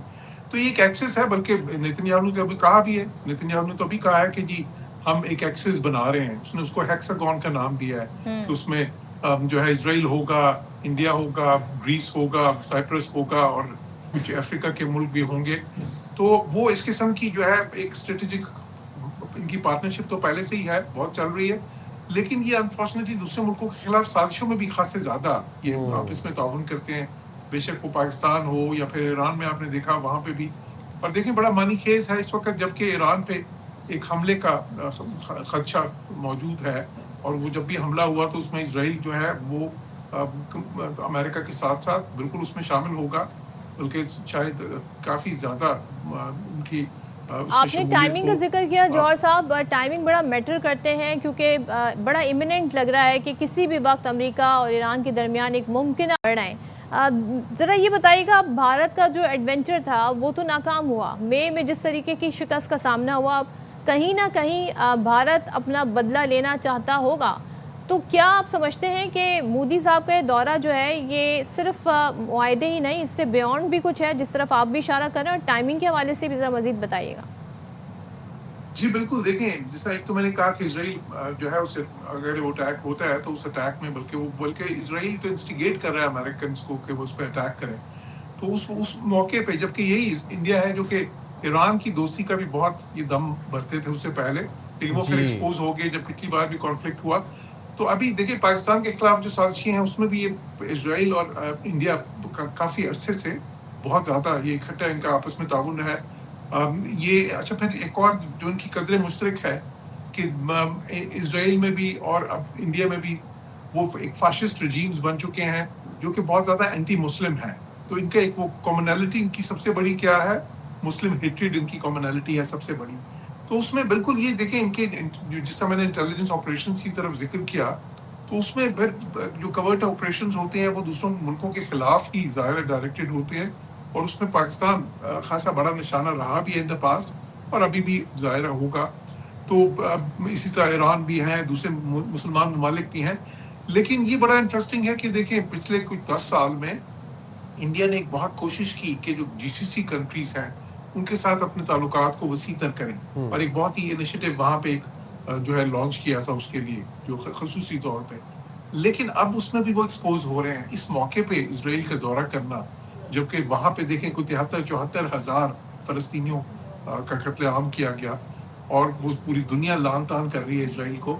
और इस वक्त जबकि अरब मुल्कों में भी एक बड़ी तशवीश है इजराइल के अज़ाइम के बारे में, ख़ुसूसन जो साउथ सूडान में भी जाके वो कर रहे हैं, और बाकी भी बड़ी क्लियर इंडिकेशंस हैं कि वो उस खित्ते में अपना वो जो है ना असर रसूख बढ़ा के एक तसल्लुत कायम करना चाहते हैं। तो उस वक्त में इंडिया का इस तरह इजराइल के साथ हॉबनॉबिंग करना जो है वो उनके लिए भी मेरे ख्याल एक लम्हा फिक्रिया होगा, उनके लिए भी। और जाहिर है फिर देखिए एक और जो इनकी चीज है आप इसमें वो मीडिया में डिसइंफो कैंपेन्स जो उनकी पाकिस्तान के खिलाफ डिसइंफॉर्मेशन चलती रही and in the past, misinformation, ये तो जिसमें इनका कि सर एक propaganda तरह से पाकिस्तान वॉर के वेपन खिलाफ बनाया है और मुसलमानों डिसइंफॉर्मेशन के को। खिलाफ। बहुत शुक्रिया जौहर सलीम साहब, आपने हमें इनलाइटन किया इतनी नॉलेज से, and thank you very much for taking out time for शाम रमज़ान। मूविंग फॉरवर्ड जनाब, एक अपडेट है हमारे पास, वो ज़रा शामिल कर लेते हैं प्रोग्राम में। हुकूमत और अपोजिशन के दरमियान मुमकिन मुज़ाकरात के पेश नज़र तहरीक तहफ़्फ़ुज़ आईन पाकिस्तान के कायदीन का अहम इजलास हुआ है। इजलास में महमूद अचकज़ई, राजा नासिर अब्बास, असद कैसर समेत सीनियर रहनुमा शरीक हुए। तो इजलास का अहवाल हमें अब्दुल कादिर बता रहे हैं, बताएगा कादिर। देखिए, हुकूमत और अपोजिशन के दरमियान मुमकिन मुज़ाकरात का मामला एक बार फिर से टेबल पर आ रहा है और इसके लिए कोशिशें तेज की जा रही हैं। अपोजिशन इत्तेहाद का एक अहम इजलास हुआ है जिसमें बामकसद मुज़ाकरात को आगे बढ़ाने के लिए बातचीत का अमल जारी रखने पर इत्तफाक हुआ है, लेकिन साथ ही अपोजिशन इत्तेहाद अपने मुतालबात के साथ मशरूत मुज़ाकरात पर गौर करता दिखाई दे रहा है। मेरी कुछ रहनुमाओं से बात हुई है, उन्होंने बताया कि अपोजिशन ने बामकसद मुज़ाकरात के लिए हुकूमत को मुतालबात पेश करने पर आमादगी जाहिर की है। इस हवाले से कुछ अहम फैसले लिए गए हैं जिसके मुतालिक एलामिया जारी किया जाएगा और उस एलामिया में बानी पीटीआई का फौरी इलाज और उन तक रसाई अहम मुतालबा होगा। ताहम अब से कुछ देर बाद इसका बाज़ाब्ता एलामिया जो है वो भी जारी कर दिया जाएगा। ठीक है, अब्दुल कादिर हमें आगाह कर रहे थे, बहुत शुक्रिया।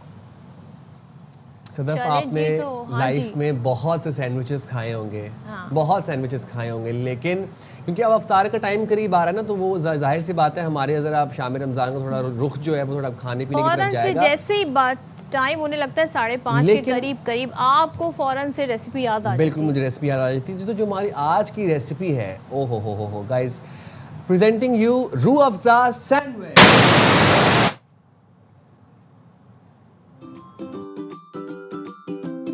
आज की हमारी रेसिपी है रूह अफ़ज़ा सैंडविचेस। सबसे पहले हम ब्रेड के स्लाइसेस को सर्कल शेप में कट कर लेंगे। अब एक बोल में डालेंगे 1/2 cup condense milk,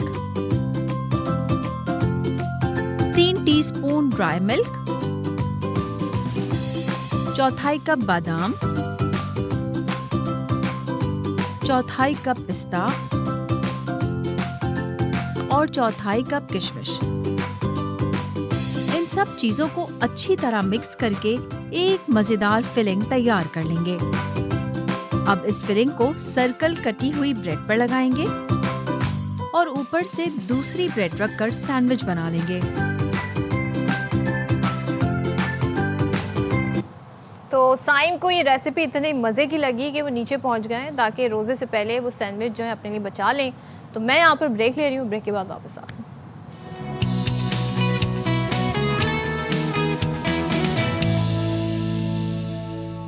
welcome back once again. और रमज़ान मुबारक में रोज़े रख रहे हैं रोज़ेदार, और ऐसे में क्या होता है, ज़ाहिर है साथ साथ काम भी है, जॉब पे भी जा रहे हैं, बच्चे स्कूल जा रहे हैं, वक्त भी बड़ी तेज़ी से गुजर रहा है, तो लोगों की अक्सर बेशतर नींद मुकम्मल नहीं होती, जिसकी शिकायत अक्सर बेशतर लोग करते हैं। इसकी वजह से वो कहते हैं जी हमें थकन रहती है, चिड़चिड़ापन रहता है, और जो हमारा फोकस है वो जो है वो नहीं उस तरीके से चीज़ों पर रहता, जिससे पढ़ाई और काम पर बड़ा असर पड़ता है। बिल्कुल जनाब, अब हो क्या रहा है कि सहरी तक जागना है हमने, उसके बाद सहरी करके सोना है, फिर आपने स्कूल के लिए, कॉलेज के लिए, यूनिवर्सिटी के लिए, काम के लिए उठ जाना है, वहाँ से वापस आना है, अफ्तार करने, और फिर वही एक कॉन्स्टेंटली एक साइकिल है जिसको हम रिपीट किए जा रहे हैं। नींद की कमी से क़ुव्वत मुदाफ़त कमज़ोर हो जाती है, ब्लड प्रेशर के इश्यूज़ हो जाते हैं, हाजमा जो आपकी डाइजेशन है उसमें मसाइल पैदा होने लग जाते हैं। तवील अरसे तक अगर आपकी नींद पूरी ना हो तो आपका मेटाबॉलिज्म मुतासर हो सकता है और रोज़ा रखने के दौरान तवानाई की कमी भी महसूस होती है। चलें तो इस पर बात कर लेते हैं। हमारे साथ मौजूद है माहिर अमराज नफ्सियात डॉक्टर अस्मा ज़रीन साहिबा। Thank you so much doctor Asma. सबसे पहले तो बताइएगा, नींद की कमी से वैसे ये असरात पड़ते हैं, जो लोग शिकायत कर रहे हैं, थकावट है, चिड़चिड़ापन है, गुस्सा जल्दी आ रहा है? अस्सलाम वालेकुम, thank you so much for inviting me कि आपके प्रोग्राम के तवज्जुह से मैं लोगों को बता सकूं ये बातें। सबसे इम्पॉर्टेंट बात तो ये है कि रमज़ान में एक चीज़ होती है एक्सेप्टेंस, कि आपको ये पता हो कि क्या होगा। हम सब जानते हैं कि क्या होगा। दो तरह से स्लीप हमारी या नींद जो है वो मुतासर होगी। एक बात यह है कि वो बायफेजिक हो जाएगी, जैसे ये कह रहे हैं ना कि एक दफ़ा हम अफ्तारी और तरावी के बाद सोएंगे और फिर सहरी में उठेंगे, और फिर सहरी के बाद जिन लोगों के पास वक्त होता है वो थोड़ा सा सो जाते हैं। तो हमें पहले से ये बात पता है, लेकिन हो ये रहा है कि हम तरावी के बाद नहीं सो रहे। हम बहुत सारी ऐसी चीज़ों में और लग जाते हैं, फैमिली टाइम स्पेंड करते हैं, ज़्यादातर अपने मोबाइल्स पे 5 मिनट की रील्स देखते रहते हैं और देखते 3 घंटे बन जाती हाँ है। वो सहरी हो जाती है और पता भी नहीं चलता। तो हम अगर रमज़ान को सोलली इस चीज़ के लिए ब्लेम करें तो ये शायद सही नहीं होगा। हमारा जो ये है कि जो हमारा लाइफस्टाइल है वो भी इसमें कंट्रीब्यूट करता है, और बायफेजिक स्लीप हो गई है, 2 बार में सोकर उठना जो है उसकी वजह से स्लीप की ज़ाहिर है जो क्वालिटी है वो मुतासर हो रही है। तो फिर ये हो जाता है कि हम थोड़े चिड़चिड़े भी हो जाते हैं, ब्रेन फॉग भी होती है, गलतियाँ भी ज़्यादा होती हैं, लेकिन रेमेडीज़ भी हैं। अच्छा, हम जो है यानी कि अपना lifestyle according to Ramzan change करने को तैयार नहीं है, वही हमारा रूटीन का लाइफस्टाइल है, इसमें हम एडजस्ट करना चाह रहे हैं। आपने कहा रेमेडी भी होती है, तो रेमेडी क्या हो सकती है? रेमेडी ये कि एक तो मैंने जैसे कहा ना कि एक्सेप्टेंस है कि ऐसा होना है। जब हम चीज़ों की एक्सेप्टेंस रखते हैं ना तो चीज़ें बहुत आसान हो जाती हैं, हम पानी की तरह हो जाते हैं। आपने पत्थरों के इर्द गिर्द पानी देखा है जो पहाड़ी इलाके में होता है कि वो कैसे अपने आप को मोल्ड कर लेता है और किस तरह से उसे कोई मुश्किल नहीं होती उसके रास्ते में जो भी पत्थर आए। फिर दूसरी एक चीज़ होती है इंटेंशनल स्ट्रक्चरिंग, यानी आपके जो काम इम्पॉर्टेंट हैं आप उनको उस वक्त रखें, समझ जाएं कि कौन सा टाइम है जिसमें मैं एक्टिव हूँ। आप सारे अच्छे वाले काम उस वक्त कर लें। कोई ऐसा काम है जैसे ईद की बजटिंग करनी है या कुछ जिसमें लड़ाई हो जाएगी, उसको अफ्तारी के बाद रखें ताकि आप खा पी कर आराम से उस चीज़ की डिस्कशन कर सकें। डॉक्टर साहिबा एक बात बताएं कि अब रमज़ान में क्या पैटर्न है ख़ास तौर पर नौजवानों का, जेनजीज़ का? एक तो ये सारी रात लूडो खेलते हैं, वो जो ऑनलाइन लूडो होती है, दूसरा भी लाइव बैठे रहते हैं, कोई इंस्टाग्राम पे लाइव आया हुआ है, कोई टिकटॉक पे लाइव आया हुआ है, कोई डिस्कॉर्ड पे लाइव आया हुआ है, और शुगल चल रहा है पूरी रात, कोई पता नहीं है नींद का, और सुबह इस तरह ही उठते हैं, उठ के यूनिवर्सिटी चले जाते हैं। ज़रा बताएं इनको कि किस हद तक आपकी मेमोरी इससे मुतासर होती है, आपकी याददाश्त कितनी मुतासर होती है? देखें, हमें जेनजी के लिए भी ना एक्सेप्टेंस का वर्ड आज हमारा खसूसी लफ्ज़ है कि हमें उनका लाइफस्टाइल एक्सेप्ट करना है और उनको ये सजेशन देनी है कि इसमें वो एक एतदाल ले आएँ, कुछ जाग लें और कुछ सो जाएं। जैसे मैंने कहा कि अगर हम कहें कि एवरेज बंदे को 6 घंटे की स्लीप चाहिए होती है, वो 6 घंटे की पूरी कर लें। इसमें एक इम्पॉर्टेंट चीज़ है जिसे हम कहते हैं सिएस्टा साइंस। सिएस्टा साइंस का मतलब होता है जिसको आम ज़ुबान में कैलूला या इवनिंग का नैप कहते हैं। आपने 6 घंटे पूरे करने हैं। आप 2 बजे आप खुद भी देखेंगे कि जब आप सुबह से काम शुरू करते हैं तो एक डिप आता है, लंच, पोस्ट लंच डिप। अगर उस वक्त पूरी दुनिया में भी ऐसे है, हमसे ज़्यादा वो लोग इस चीज़ को फॉलो कर रहे हैं कि दे टेक अ नैप। जो अच्छी ऑर्गेनाइजेशंस हैं वहाँ पे ऑफिसेज़ के अंदर ही पॉड्स बने होते हैं। आप लंच करें, 1 घंटा आराम कर लें, फिर उठकर आपकी प्रोडक्टिविटी भी सही हो जाती है और आप काम भी कर लेते हैं। अब जेन-ज़ी के साथ मसला ये है कि स्कूल तो वैसे ही चल रहे हैं, कॉलेजेस तो वैसे ही चल रहे हैं, रोज़ों में कोई रिलैक्सेशन नहीं है। तो आई थिंक दैट पैटर्न उसको भी रीथिंक करना। वो एक रेमेडी में वो जो हमारी देसी अम्माएं का जो देसी टोटका होता था, जिसे फ्लाइंग ड्रोन भी हम कहते थे बचपन में, उड़ता चप्पल वो अक्सर बेशतर बड़ा काम कर जाता था। तो अब जेन-ज़ी को पता नहीं है कि वो क्या सिनेरियो है, तो ये बड़ा काम करता वो था। कहते हैं आप प्लीज अब्यूज ना करें डोमेस्टिक, मतलब उसको अब्यूज कर नहीं, वो आपकी इस्लाह के लिए था। तो अच्छा, दूसरे ये कि अब आपने कहा कि नींद के, अब अच्छा एंगर कंट्रोल पे भी अगर हम बात करना चाहें, अक्सर लोगों को रोज़ा रख के जब उनको भूख थोड़ी सी लगती है, ज़ाहिर है पेट खाली है, गुस्सा हुआ आता है, अक्सर ट्रैफिक में हम ये देखते हैं लोग खामा एक दूसरे से झगड़ रहे होते हैं, मामूली सी बात होती है। उसके लिए क्या कर सकते हैं एंगर कंट्रोल? उसके लिए यह है कि मैंने जैसे आपसे ये कहा है ना कि ये चीज़ें हमें एक्सपेक्टेड हैं, हम अपने कम्यूट को ऐसे कर लें। ये सारी ऐसी, इनमें से कोई भी बात ऐसी नहीं है जिसको हम लोग खुद से दुरुस्त नहीं कर सकते। कराची जैसे ट्रैफिक में तो कैसे ही कर लें। बिल्कुल आप सही कह रही हैं। फिर उसमें एक इंटेंशन बना लें, नियत, कि जब ऐसा होगा तो हम कोशिश करेंगे कि मिनिमम जो है वो उससे हम निकल आएँ सुलह सफाई के साथ और चीज़ों के साथ। थोड़े दिन पहले शायद आपके नज़र से गुजरी हो, इंस्टाग्राम पे एक रील थी सऊदी अरेबिया की, 2 लोगों की टक्कर हो गई थी और वो पास जाए नमाज बिछाकर रोज़ा खोल रहे थे। वो भी हम जैसे लोग हैं। अगर हम चाहें और ये मिसाल हम दें, हम टिकटॉक से, इंस्टा से बहुत कुछ सीखते हैं, अगर ये भी सीख लें। दूसरी जो आपने बात की ना वो अम्मा की चप्पल वाली, उसी तरह हमारा एक वो नींद का पैटर्न था कि मगरिब के बाद जो चीज़ें हैं वो स्लो डाउन हो जाती थी घरों में। चौपाल होते थे, लोग वहाँ हीर पढ़ते थे और रिलैक्सेशन की तरफ जाते थे, इशा से सो जाते थे, फजर में उठ जाते थे और पोस्ट लंच एक नैप करते थे। तो उससे जो वो जो पैटर्न्स हैं, अगर हम थोड़ा थोड़ा, हम ज़ाहिर है पूरा वहाँ तक नहीं जा सकते, वो फंटेस्टिकल थिंकिंग होगी अगर मैं आपसे कहूँ कि हम पूरे वहाँ तक चले जाएंगे, लेकिन थोड़ा थोड़ा अपने आप को ठीक करने की कोशिश करें। एक स्केड्यूल बना लें, इवन रमज़ान में भी सोने और जागने का। स्क्रीन टाइम कम कर क्योंकि दें। वेस्टर्न कंट्रीज़ में तो अभी भी हम यही कल्चर देखते हैं, रात 9-10 बजे वो लोग सो जाते हैं, बिल्कुल इवन दो ऐसे। कि वो भी मोबाइल फ़ोन यूज़ कर रहे हैं। बिल्कुल, मुझे खुशी है कि आप ये बात कह रही हैं, क्योंकि हम वेस्ट को बहुत कॉपी करते हैं, लेकिन जो उनकी अच्छी बातें होती हैं ज़्यादातर वो हमसे इग्नोर हो जाती हैं। वहाँ बिल्कुल ऐसे ही है कि लोग जल्दी अर्ली डिनर करते हैं, सो जाते हैं जल्दी, अर्ली मॉर्निंग उठ के वही जो मैंने आपसे कहा कि सुबह के हिस्से में जब आपकी एनर्जी है अपने काम कर लें, और फिर उसके बाद एक इंटेंशन बनाएं चीज़ों की, और बिल्कुल कैफीन का परहेज़ है थोड़ा सा, कैफीन एंड निकोटीन बोथ। बहुत। चलो, thank you so much doctor Asma Zareen हमारे साथ थे, बहुत यूज़फुल टिप्स उन्होंने बताई हैं। आई होप कि आप लोग जो हैं थोड़ा अपने गुस्से पर भी काबू रखें और एक्सेप्टेंस लेकर आएँ, और रमज़ान में जी असल तो इम्तिहान आपके सब्र का भी आपको है। आज मैं लूडो इनविटेशन भेजूंगा, आपने मैंने एक्सेप्ट नहीं करना, यह एक्सेप्टेंस नहीं, रमजान में नो लूडो। No ludo. हम यहाँ लेंगे एक ब्रेक, हाजिर होंगे ब्रेक के बाद।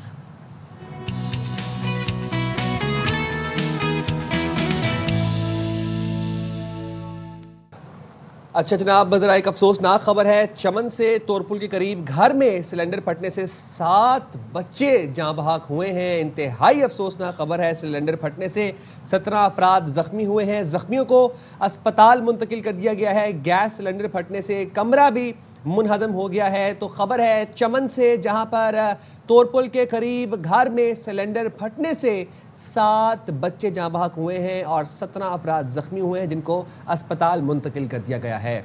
और साथ ही साथ गैस सिलेंडर फटने से जो कमरा था वो भी मुकम्मल तौर पर मुनहदम हो गया। कमरे में मौजूद 7 बच्चे इस सिलेंडर धमाके से जाँ बहक हुए और 17 अफराद मजमूई तौर पर ज़ख्मी हुए, जिनको करीबी अस्पताल मुंतकिल कर दिया गया है। चमन में ये वाक़या पेश आया है तोरपुल के करीब, जहाँ पर घर में सिलेंडर फटा और उस सिलेंडर फटने से 7 बच्चे जाँ बहक हुए और 17 अफराद ज़ख्मी हुए। ज़ख्मियों को अस्पताल मुंतकिल कर दिया गया है और जो कमरा था वो मुनहदम हो गया है। अख्तर गुलफाम हमारे साथ मौजूद हैं, हमें तफसीलात से आगाह करेंगे। अख्तर बताइएगा। सैम, इंतहाई अफसोसनाक वाक़या हुआ है जहां तोरपुल का इलाका है। एक यहाँ के बड़े कारोबारी शख्सियत है अजिया अब्दुल रशीद, वहाँ के उसके घर में जो है नन्हे मुन्ने बच्चे, चूंकि अफ्तारी का टाइम था, लस्सी लेने गए थे, उसी कमरे में मौजूद थे जहाँ पे गैस का सिलेंडर धमाका हुआ है। सिलेंडर धमाका इतना शदीद था कि उससे वो कमरा जो है वो मुकम्मल तौर पर मुनहदम हो गया है। मलबे तले जो है वो 7 शहीद बच्चों की जो है वो डेड बॉडियां निकाली गई है, जिसको इस वक्त DHQ अस्पताल मुंतकिल कर दिया गया है। जबकि इस सिलेंडर धमाके की जद में आकर खवातीन, बच्चों और मर्द समेत जो है वो 17 दीगर जो शहरी है वो इसमें शदीद जख्मी हुए हैं। तमाम जख्मी और शोदा को जो है इस वक्त DHQ अस्पताल लाया गया है, जहाँ से 7 जो शदीद जख्मी हैं उनको कोयटा रेफर कर दिया गया है। फराहम की जा रही है। अख्तर गुलफाम बता रहे थे सिलेंडर फटने का वाक़या, गैस सिलेंडर फटने का वाक़या, 7 बच्चे जाँ बहक हो गए हैं। चले जी, हम सेगमेंट हम आपको बताते रहेंगे। अच्छा, एक वक्त था पाकिस्तान हॉकी टीम का गोल्डन पीरियड था, गोल्डन एरा था, और पाकिस्तान की जो टीम है उसका दुनिया की बेहतरीन टीमों में नाम शुमार होता था। Pakistani team champions trophy, world cup समेत हर आलमी मुकाबलों में नंबर 1 रही। मगर अब हम हॉकी का खेल भी देख रहे हैं शदीद ज़बोहाली का शिकार है। हालिया जो टीम ने दौरा किया ऑस्ट्रेलिया का, उस दौरान 4 मैचेस की सीरीज़ में टीम चारों मैचों में शिकस्त से 2-4 हुई, जबकि शायकीन इस बदतरीन कारकर्दगी पर एतराज़ भी कर रहे थे। तो टीम के कप्तान जो हैं और खिलाड़ी जो हैं वो काफ़ी गुस्से में नज़र आए। उनकी तरफ से यह हक़ाइक़ कौम के इल्म में लाए गए कि टीम को दौरे के दौरान इंतहाई बदइंतज़ामी, बदसलूकी का सामना करना पड़ा। पाकिस्तान हॉकी फेडरेशन ने अब असर नौ हॉकी पर तवज्जो देना शुरू किए, लेकिन हमने जो हालात देखे, उनके पास होटल का रूम नहीं था, उनके पास कभी टिकट नहीं होते जाने के। इन हालात में हमारी टीम को भेजा जाता है खेलने के लिए। जनाब, तो फिर कौमी हॉकी टीम की सर्जरी की गई है और अब कौमी हॉकी टीम के नए चेयरमैन सिलेक्शन कमेटी सामा अनाज खिलाड़ी ओलंपियन समीउल्लाह हमारे साथ मौजूद भी हैं प्रोग्राम में। बहुत शुक्रिया समीउल्लाह साहब, आपने प्रोग्राम के लिए वक्त निकाला। आपने पाकिस्तान की जो हॉकी टीम है उसका उरूज भी देखा, पाकिस्तान की हॉकी का बहुत बड़ा हिस्सा भी रहे, फिर आपने ज़बोहाली वाला फेज़ भी देखा। पाकिस्तानी हॉकी का हाल आपके सामने है, कैसे मामला ठीक करेंगे? ये जो रिसेंट पास, जैसे सदा बता रही थी कि ऑस्ट्रेलिया में खिलाड़ियों के साथ हुआ और वापसी पे आके गवर्नमेंट ऑफ पाकिस्तान ने इंटरेस्ट लिया और उनको तब्दील किया और एक बड़ी अच्छे इंटरिम कमेटी बनाई और उसका सदर अबूरी सदर बनाया। वानी साहब के तवज्जुह से सारी चीज़ें ठीक हो रही हैं। जैसे आपने कहा कि माजी में पाकिस्तान वो टीम है जिसके पास 3 ओलंपिक गोल्ड मेडल हैं, 4 वर्ल्ड कप हैं, 8 एशियन गेम्स हैं। कि वो इतने बड़े मेडल किसी भी टीम के पास नहीं हैं। तो अगर हुकूमत पाकिस्तान जैसे तवज्जो दे रही है, अभी पुराने खिलाड़ी जो नॉन कंट्रोवर्शियल हैं उन खिलाड़ियों को लेके आ रही है, कमेटी बन रही है, तो मुझे उम्मीद है कि जो इस साल वर्ल्ड कप है उस पर पाकिस्तान की परफॉर्मेंस काफ़ी बेहतर रहेगी। उसी सिलसिले में अभी पाकिस्तान टीम मिस्र गई हुई है क्वालिफिकेशन के लिए, एक जिसको राउंड खेलने के लिए, उसके बाद एक फिर उन्होंने जाना है। तो मुझे उम्मीद है कि चीज़ें बेहतर होंगी, बशर्ते कि हुकूमत पाकिस्तान खिलाड़ियों के लिए कुछ करे और खिलाड़ी फिर उसके जवाब में अच्छा खेले। समीउल्लाह साहब, वो कौन से ऐसे सेक्टर्स हैं जिन पर आप ज़्यादा फोकस करना चाहेंगे? खिलाड़ियों का इंतखाब, उसका मेयार क्या होना चाहिए, ज़ाहिर है कोचिंग और डोमेस्टिक जो हमारा स्ट्रक्चर है, किस चीज़ पर आप ज़्यादा फोकस करना चाहेंगे? फिलहाल तो मेरे ख्याल में कि सिलेक्शन बड़ी अच्छी होनी चाहिए। जो सिलेक्शन कमेटी का मुझे चेयरमैन बनाया उसकी वजह से ये होगा कि हमें बजाय 30 खिलाड़ियों के पूल के हमें कम से कम 70 खिलाड़ी हमारे पास हो, टॉप के रिप्लेसमेंट हमारे पास मौजूद हो। उसके साथ साथ हमारी ये कोशिश है कि हमने जो प्रेसिडेंट पाकिस्तान हॉकी फेडरेशन उनको कहा है कि साल में 3 बड़े टूर्नामेंट होने चाहिए यहाँ पाकिस्तान में, जो कि हर खिलाड़ी उसमें पार्टिसिपेट करे और टीम बाहर जाने से पहले 2-3 मैचेस खेल के जाए ताकि लोगों में इंटरेस्ट पैदा हो। उसके साथ साथ जैसे हमारे पेनल्टी कॉर्नर साइड बड़ी वीक है, हमारी गोल कीपिंग कभी कभी बड़ी बेबस हो जाती है क्योंकि हमारे 25 में जो क्लीयरेंस है वो इतनी अच्छी नहीं है और फॉरवर्ड लाइन की जो गोल स्कोरिंग है वो बेहतर करनी है। ये चंद चीज़ें हो जाएं तो पाकिस्तान में मैंने अभी भी देखा कि टैलेंट है और खिलाड़ियों में जज्बा है, लेकिन जिसको कहते हैं ग्रूमिंग की कमी है। वो ग्रूमिंग इंशाल्लाह इस 2 सालों में हम बेहतर कर देंगे और पाकिस्तान एक दफ़ा फिर वही मेडल लेके आएगी जो किसी ज़माने में लेके आती थी। बहुत शुक्रिया समीउल्लाह साहब and best of luck to you. अब आपने प्रोग्राम के लिए वक्त निकाला। जनाब, यहाँ पर एक अपडेट है हमारे पास, वो ज़रा शेयर कर लेते हैं। वफाकी तहकीकाती इदारे के इमिग्रेशन हुकाम ने जिन्ना इंटरनेशनल एयरपोर्ट पर कार्रवाई करते हुए एक बैनुल अक़वामी फ़िज़ाई कंपनी की क्रू मेंबर को ममनुआ अशिया की स्मगलिंग में मुलव्वस पाए जाने पर रोक लिया है। तो deputy bureau chief Karachi Mohammad Salahuddin हमारे साथ मौजूद हैं, हमें अपडेट करेंगे। सलाहुद्दीन बताइएगा। कराची के जिन्ना इंटरनेशनल एयरपोर्ट पर FIA इमिग्रेशन की कार्रवाई है। सऊदी एयरलाइन की फ़ज़ाई मेज़बान को बर वक्त कार्रवाई करके भारी मिकदार में ममनुआ अशिया समेत बरामद करके हिरासत में ले लिया गया है। फ़ज़ाई मेज़बान जो पाकिस्तानी पासपोर्ट पर सऊदी अरब के लिए एग्जिट री एंट्री वीज़ा के साथ रवाना हो रही थी, को इमिग्रेशन क्लियरेंस के दौरान मशकूक पाया गया था, जिनके सामान में से जब तलाशी ली गई थी उसमें तलाशी के दौरान दर्जझील ममनुआ अशिया के बरामद हुई। सिगरेट्स के 26 बंडल्स और गुटखे के 9 पैकेट्स और दूसरे तंबाकू नोशी के 24 साशे भी बरामद कर लिए गए हैं। जी सलाहुद्दीन हमें इस हवाले से बता रहे हैं, वफाकी तहकीकाती इदारे के इमिग्रेशन हुकाम ने जिन्ना इंटरनेशनल एयरपोर्ट पर कार्रवाई करते हुए एक बैनुल अक़वामी फ़ज़ाई कंपनी की क्रू मेंबर को ममनुआ अशिया की स्मगलिंग में मुलव्वस पाए जाने पर रोक लिया और हुकाम के मुताबिक मज़कूरा फ़ज़ाई मेज़बान पाकिस्तानी पासपोर्ट पर सऊदी अरब के लिए वापसी वीज़ा के साथ रवाना हो रही थी और इमिग्रेशन क्लियरेंस के दौरान उनका रवैया मशकूक महसूस हुआ, तो फिर ये गिरफ्तारी अमल में आई है। सलाहुद्दीन का शुक्रिया, बहुत शुक्रिया। Thank you so much. हाँ जी, आपको जल्दी हो रही है, मुझे अफ्तार का टाइम करीब आ रहा है जैसे जैसे, तो वैसे वैसे अब असल में होता है क्या है कि रोड्स के ऊपर रश हो जाता है। प्लीज़ तहम्मुल का मुजाहरा किया करें जब आप अपनी गाड़ी या बाइक लेकर सड़क पर निकलें। आपके साथ साथ और भी बहुत से लोग हैं जो सड़क पर, खाली आप ड्राइव नहीं करें। ऑल्सो रात को सोने की आप लोग प्लीज़ आदत डालें। बिल्कुल, आज हमने आपके लिए एक डॉक्टर भी अरेंज की थी, जो बता रही थी भाई आपको जब पता है कि रमज़ान मुबारक का महीना है, रात में जागना है, तरावी भी पढ़नी है, तो फिर आप ज़रा अपना स्लीपिंग पैटर्न जो है टाइमिंग डिफरेंट कर लें, सेहत का ख्याल रखें, दूसरों का भी ख्याल रखें और ट्रैफिक के वक्त ज़्यादा गुस्सा ना करें। और जनाब हमें दीजिए इजाज़त, हमारे प्रोग्राम का वक्त ख़त्म हो रहा है। अल्लाह हाफ़िज़। लाहौर में हो रही है अज़ान मगरिब, आप ज़रा वो सुनिए।